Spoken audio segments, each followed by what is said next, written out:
As the case of Babi Ijesha, born Lanre Omiyinka, and comedian Princess gets more serious, a lot of people and organizations have been giving submission. They've been making comments, including NGO, the presidency, and recently Punch released the main video which serves as an evidence to this case, which made Princess to put up a disclaimer that she never authorized Punch to do so.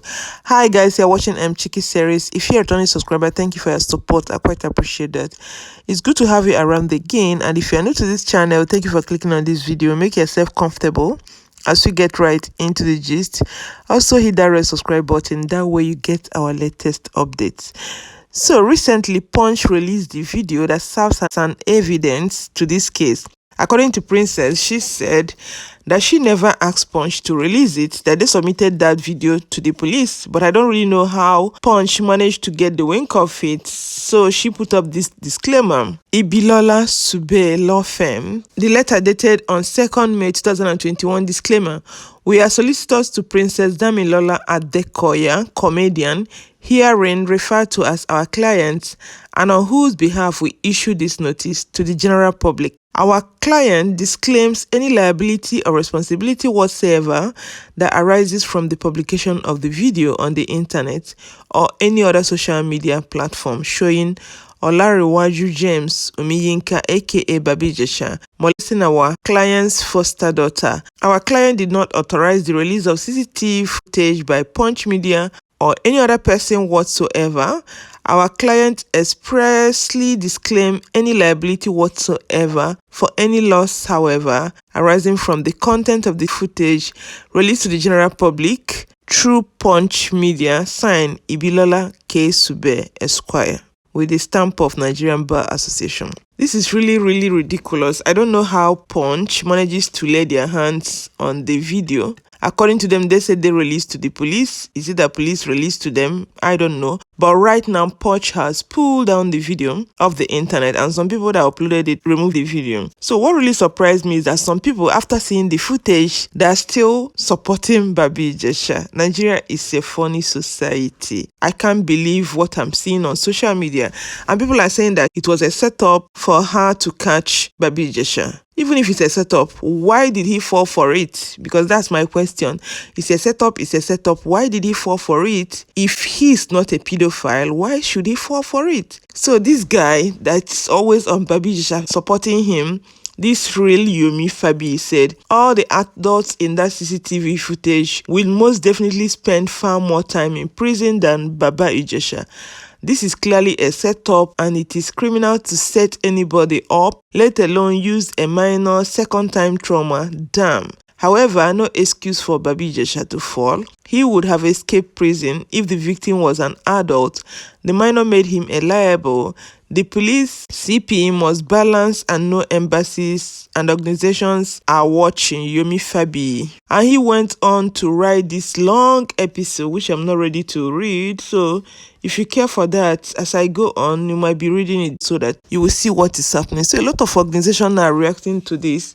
It is gaining more and more momentum. Lagos State Domestic and Sexual Violence Team reacted to this, and they said that they confirmed that duplicate case file have been forwarded to the Directorate of Public Prosecution for legal advice for avoidance of doubt. The following allegations are being considered. So there are some allegations here being considered, and some other organizations are dissociating themselves from him, like this Matrix Home and Property Limited. They put up a disclaimer saying that they wish to bring to the attention of their customers and members of the general public that Mr. Omiyinka Olariwaju James aka Babi Ijesha has ceased to be their company's brand ambassador following his recent misconduct, which is antithetical to their company values. Matrix Home and Property Limited therefore dissociate itself in entirety from Babi Ijesha. They put a stamp of disclaimer. So this was being shared by Helen Paul on her page, Instagram page. Abike Dabrin has already weighed in on the matter. She's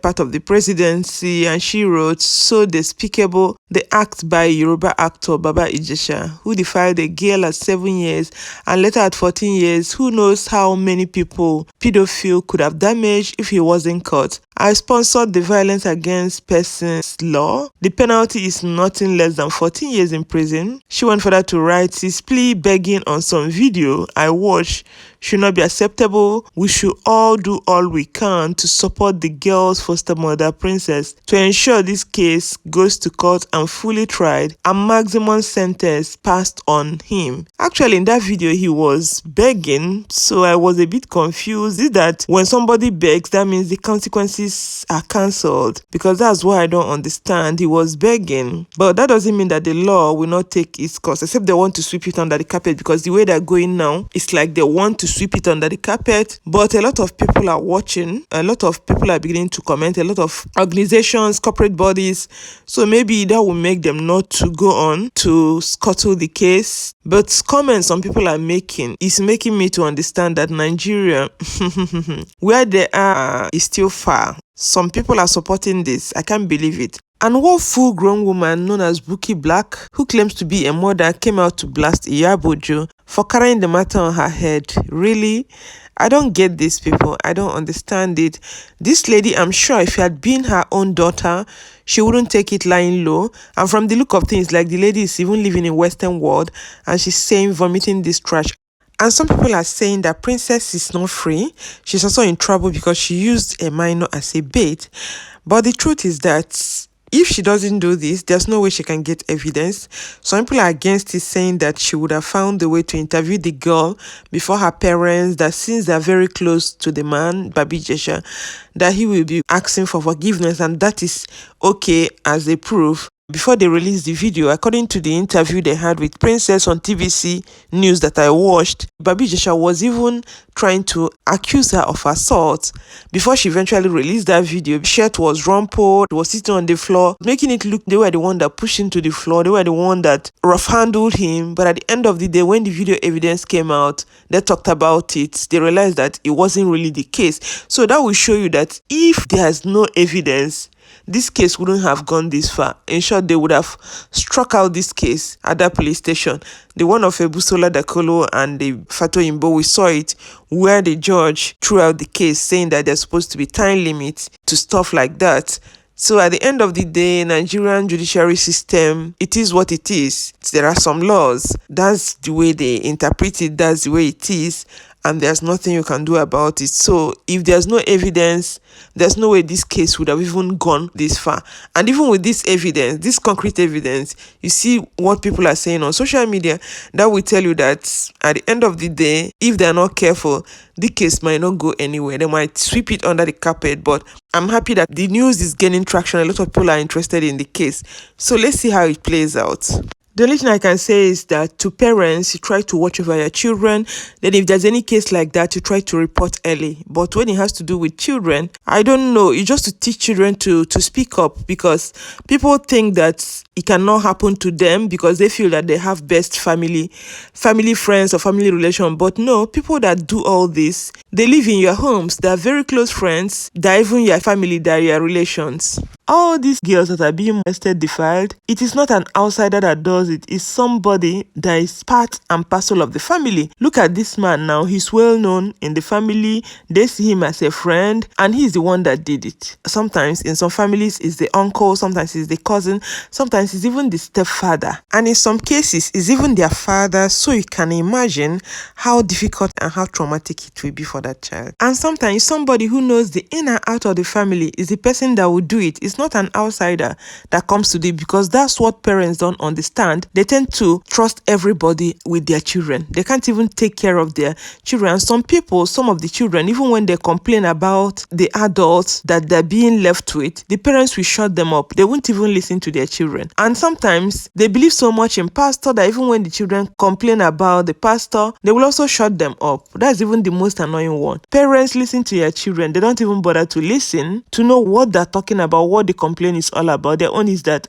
this child, he doesn't know anything. What is she talking about? Parents have to be careful of the people they bring into their homes. All these relations, all these family friends that want their children to stay in your house because they don't have accommodation and blah, blah, blah. It's better for you to pay accommodation for the person. Let them not stay in your house. So you find a way to avoid this because it is becoming very complicated now. There are some people that are really in support of these people. They don't really care of the victim. They don't bother about the victim. And the one I hate most is when parents, they try to shut their children up. When a child is talking about what happened to him or her, they want to shut the child up, saying that it's not true. Don't say that, most especially when it has to do with respectable people in the society. All these respectable people, including pastors, it is blood that runs in their vein. They're not sent, they're not angels. So guys, let me know what you think about this, about the video that was released concerning the way this case is going right now.